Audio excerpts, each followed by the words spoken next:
Hey guys, it's Jackie from Jack Gets Lost in a Book Haul, and I just, this afternoon when I got home from work, I just watched Simon from Savage Reads talking about big books and does size matter. So I remember there was actually something along those lines that I wanted to talk about myself, and I decided to go ahead and talk about that tonight, and that is how I struggle with big books.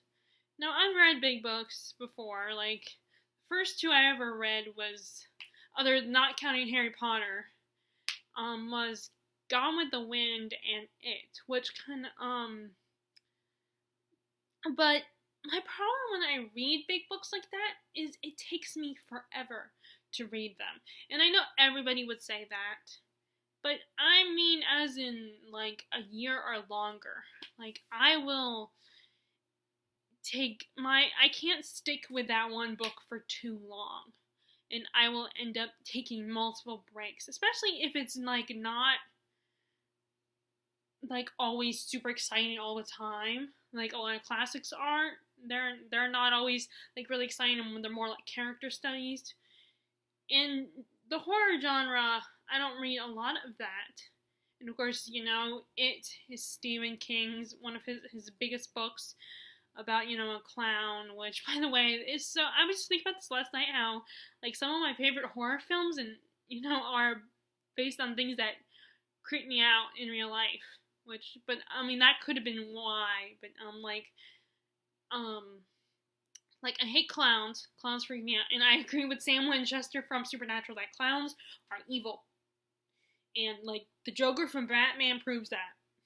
So, clowns are just evil. You can't trust clowns. And although actually, funnily enough, my parents when I was 6 years old, and granted, I didn't really have any choice in the matter, really. And plus, my excuses, it was a female, but we had a clown at my 6th birthday party, and it was a female clown named Popcorn. And, I figure it's females aren't as scary as males. But then, of course, there are some males in fiction, like some of the female characters in Gotham are pretty scary.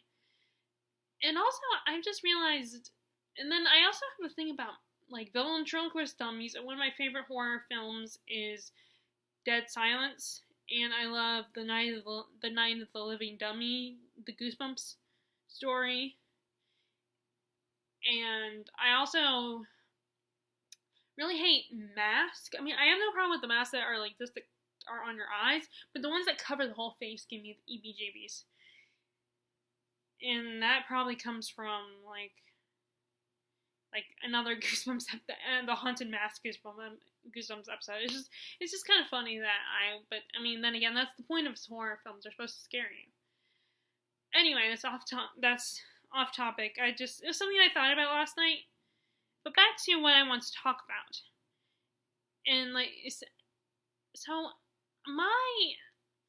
read both It and Gone with the Wind, but it took me so long, and I end up taking a lot of breaks in between, and then it gets to the point where my break in between reading is so long and far away that I end up forgetting what happened in the first part of the book that I read. And that's probably also why a lot of times I'm in a group for the 2017 version of It. And of course those people have read the book and seen the miniseries. They will point out things to me that I totally forgot. Or there are things that I did remember, but I didn't think about it until after they pointed out to me, like, oh yeah. And I feel so self-conscious about that. It's like, how do you remember these things? And it's the same thing with I'm like the Song of Ice and Fire series. People will recall things in the series about characters and their backstories and who they are in the story. And I mean, I found out about R plus L equals J even before they had that in the show, and not from the book, but from spoilers. Because it's just so hard to avoid spoilers. And it gets to the point where I just look for the spoilers. I don't care about getting spoiled. I mean, I know some people would be like, really, why? I mean, don't you want to be surprised? And, I mean, but I'm not very patient. So I will purposely look for the spoilers. especially if I'm into something like a show or something. If I'm really into it, and I want to understand some things and I want to know what happens. Although I've been very good with Gotham, I have not been looking at any spoilers for Gotham. But I have keep checking to see if it's going to get a 5th season or not. And I will continuously watch like interviews and stuff like that. But I have not been looking for spoilers. And now I think the only reason now, in the case of, I read Outlander and Dragonfly and Amber really quickly because. But I think the only reason I got through those quickly was there was no other books. Like, I read both of those around the time when we were getting ready to move, and most of my books were packed away. I only, like, had a handful of my books that my mom was like, well, why don't you can keep these at the house and, you know, and read these. But it was because all my other books weren't there to distract me. It is so easy for me to read like a YA book that won't take me as long because young adult writing is more to the point and isn't as detailed and isn't as like thought-provoking as, you know, a lot of the adult books or the classics even, and especially with the classics.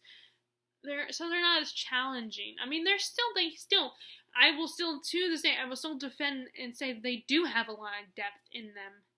But it's not like reading something, like, I'm trying to, like, something like Gone with the Wind or It, where there is so much, it's so dense, and there's so much in there, and so much, 10 times more depth, and 10 times more story. And I always feel like, I feel guilty that I always end up going back to a YA book. And every time, like, booktubers that I watch, when they talk about reading, like, Brandon Sanderson's books, or, like, Outlander, or Song of Ice and Fire series, or any of the other books, the big books out there, it makes me feel that I want to read them, I want to get excited about them, I want to get into them, but then I always end up going back to the young adult books, and it takes me forever to read those other books.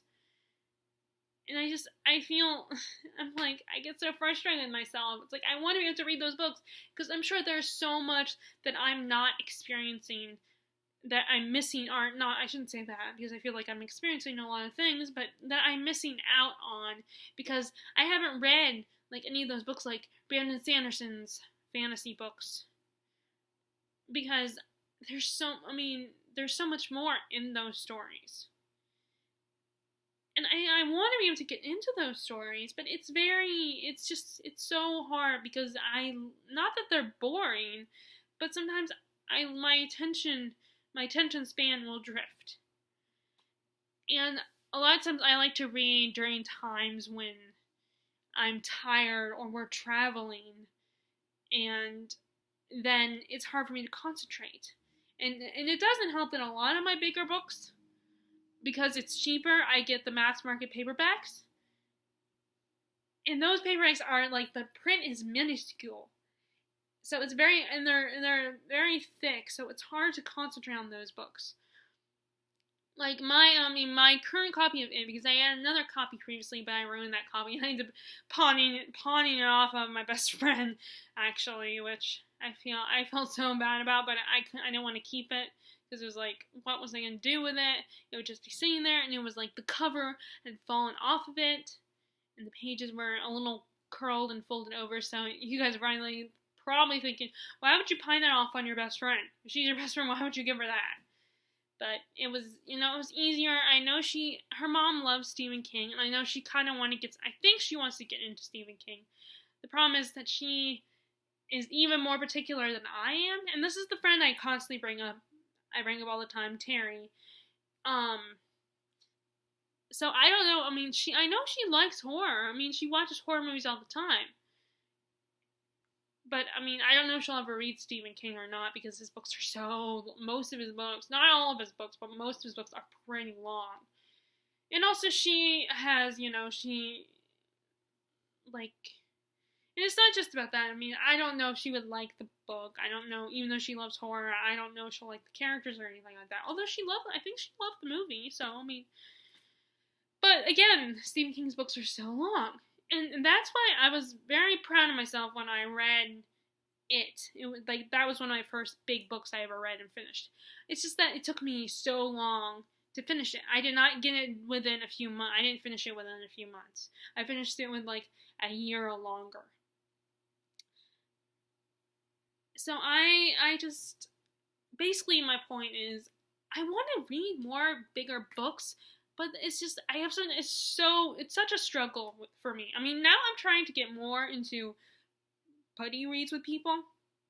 Like, I started a buddy read, although I'm still having the same problems with this, because it's losing my attention. I mean, I still am enjoying the book, and I'm talking about Clash of Kings. I read the first 2 books of Song of Ice and Fire series, and I got halfway through, maybe less than halfway through, of Storm of Swords, but then this is one of those times where I took a really long break in between. And now, so I decided to reread, and I already read Game of Thrones, the first book. I don't remember a lot about it. Like, it really helps the TV show exists. That's why I'm a huge fan of movie and TV show adaptations. I know it's never going to be as good as the book. I mean, on some occasions, I think I prefer watching the movie, like Les Mis and Dracula. In both those cases, I prefer the movies. Well, although Les Mis is actually a musical, if you want to get more specific.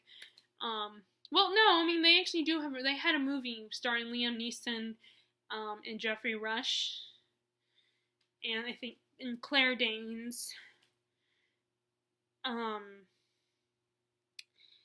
But yeah, I mean, those were those times when I preferred the movie because the books were kind of, God forbid, boring. I mean, I'm sorry if they were. They just bored me to tears. But so I started a bunny read of Clash of Kings, but then for both of us, the girl I'm reading with, like, first of all, Court of Frost and Starlight came out, so she jumped on that. I still haven't got around to buying that one yet because I'm kind of waiting. I added, my birthday's coming up next week, and I did have Tower of Dawn on my list. But then I actually, like, at the time, my mom had told me she wanted me to put the books in order of priority, so I numbered them. And at that time, I was not as, I mean, I'm in love with Sarah J. Maas's books, but at the time, I admit I did put Tower of Dawn down a little lower on the list, which I know, for someone who claims to love Sarah J. Maas, why would I do that? But then, at the time, there were other books that, right in that moment, I was like, oh, I have to have this book, like, now, or, so... But, so that one came out, so she's kind of into that, and I'm also trying, because I'm doing the Goodreads challenge and everything, so I try to get more than 4 books read, which I really should not do that.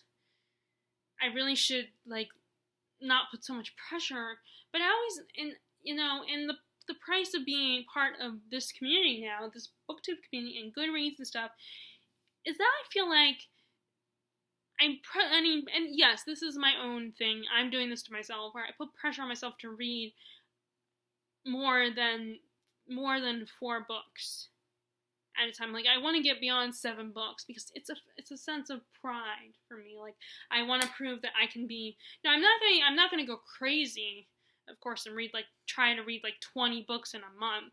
I'm not going to do that. But that's the other problem with big books, is because big books take so long, there's no way I could get it done in a month unless I read only that book.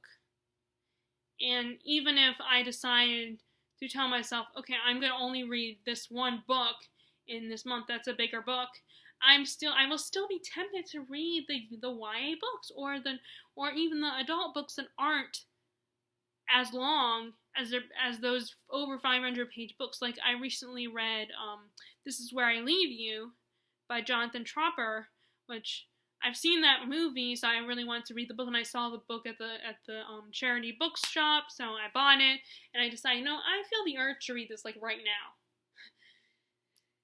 So that is an adult book. It's a family drama, and there's lots of very mature themes that are explored. And so and right now I'm doing pretty well in the book department. Like, I've read a lot of,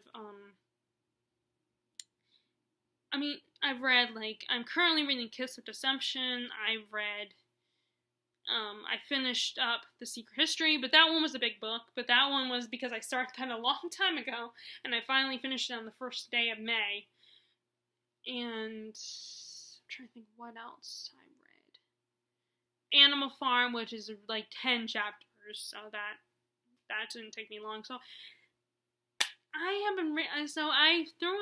made sure to read books that aren't big, that aren't over 500 pages, because I feel the desire to have a lot of books read. And I know, deep down, I do know that it's not about quantity, it's about quality. It's about that you're enjoying the books, and it's not that I'm not. I even started thinking that maybe I should go ahead the next challenge, next year, when I set my challenge goal, that maybe I should do everybody, not the whole one book challenge, but like lower it again to like 10 or 5 books. 5 books was actually the first time, because I joined Goodreads like towards the end of the year, so I was like, I'm gonna lower. And I also did not have, that was around the time the move, when we were getting ready to move, and I was living with my grandma, who was in the state over from the state we were moving to. And oh my god, that period of time was just so stressful. First of all, we had to make sure the house was crisp and clean and perfect so people could check out the house. And we went through 3 people, and 2 of them backed out of the deal that they made with us. And I was just as upset as my parents, I think, because, I wanted to leave that state. I didn't want to live in that town anymore. I just wanted to start over. And the only reason, the only thing that I was missing out on was I had friends there. I have 2 best friends that still live there where we used to live. So that's the only sad part it's also sad because we are like 5 hours away from my sister. And we used to be like 30, 45 minutes away from my sister. And she has 2 baby boys who are unfortunately currently sick. My mom had to, at the last minute, my sister called my mom to come and stay with her the weekend to take care of her little boys, and it's so sad. I wish I could have gone, but I had to work, and it was like a last minute decision. And, of course, the job, if you're gonna ask off, you want to ask off in advance. Oh, which brings me to another problem. When we go traveling to visit, like, my mom or my grandparents, and I'm referring to the grandma I stayed when we moved, I'm like, I can't, there's always books, like, that I probably should bring with me because I'm in the middle of the book, and those are the books that I should read, or books that I've had for a long time on my shelf. I should bring those books to read, but I am not doing that. I need to bring in the books I'm more excited about, and a lot of times I bring like 5 or 6, 13 for longer visits with me when I go to either my sister's place or my grandma's place. And so I end up never getting anything done, because, especially if it's like a short trip, it was a little bit better when we went during those, because my parents went to Hawaii with my dad's friend for when he was a kid, and they sent me to live with the said grandmother for like almost 2 weeks. So that was when I brought like 13 books with me, and I actually was able to get 2 books done, but because the second book I read was a little bit longer and more of an adult book, it took me longer, and that's why I only got through 2 books. And so because of that, I was neglecting bigger books that I believe that I should read, because I think there's so much those books offer. Even if they're longer, it will take more time. It's even worse for the classics, because classics, they're not just dense, but sometimes the writing style of classics is a little different from the modern writing style of the 21st century. And the same thing with, reading modern classics helps. Like, reading, like George Orwell's books, his two most famous books, 1984 and Animal Farm. I was able to get through those quickly. And, so, but and also the writing style of those modern classics is a little easier to get into. But like I recently bought Crime and Punishment, which is funny. The only reason why I bought that is because at my work, I mentioned this before, that they do Trivia Tuesday. I work at a grocery store, and they actually have a bar in the grocery store. And on Tuesday nights, they will do, like I said, Trivia Tuesday. And one of the trivia questions was about Crime and Punishment. And my dad, he gets really into the thing, more so than me, my mom and I, especially more so than me. I mean, my mom thinks it's fun, and so does my dad, but sometimes I think he takes it a little bit more seriously. And me, I'm just like, okay, it's cute and fun and everything, but this basically is saying I have no life. Like, I'm spending my life involves going to where I work for Trivia Tuesday night with my parents, surrounded by a bunch of older people. Like, I've said this multiple times, and it hasn't changed. This is a retirement community, so a lot of people here are much older than me. Or, there are younger people, like up-and-coming families, so there's younger and then there's older. And I'm kind of in middle ground because I look like I'm younger, and emotionally I can act younger, but I'm almost 30. I'm like close to the age of our neighbors who I dog sit for sometimes. But I'm not that close. I'm like, there's a few years difference, but still I'm around their age. I'm like almost in my 30s, so I'm an adult, but I always feel like the young teen that they've hired to watch their dog. So I bought that. Anyway, long story short. So I bought Crime and Punishment, and I want to read it. But then but I know it's gonna take me forever to read, and yeah, I'll get into it for a period of time, but then I'll want to take a break.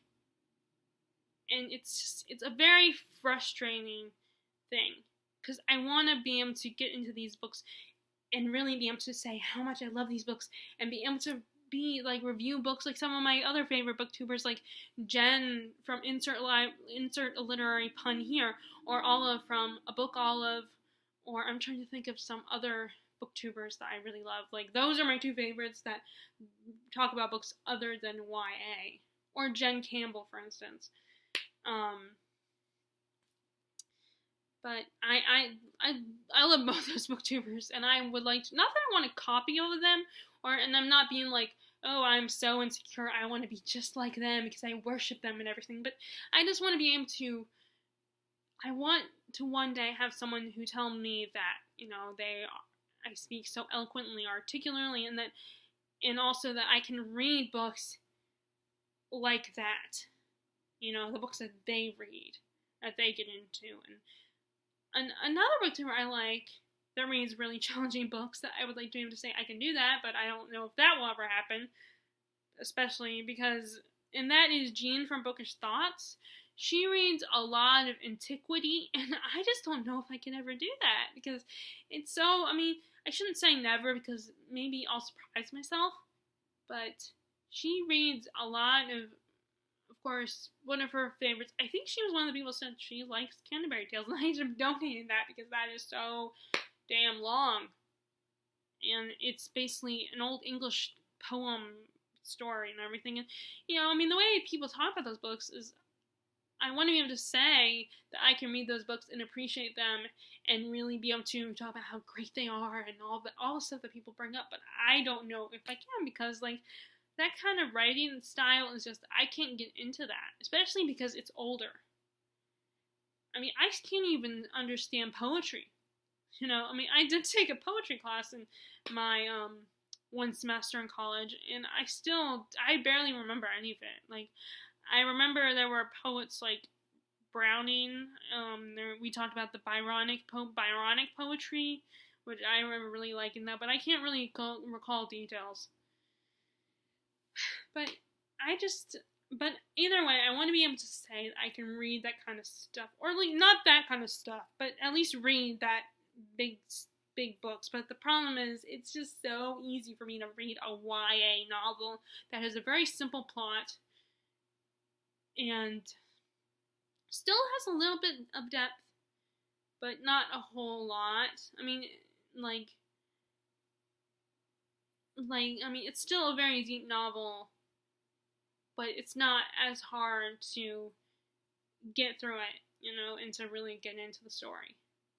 I mean, that's why, like there's books like Harry Potter and Sarah J. Maas's books, which, even though they are bigger books, they are written with young adults in mind as their readers.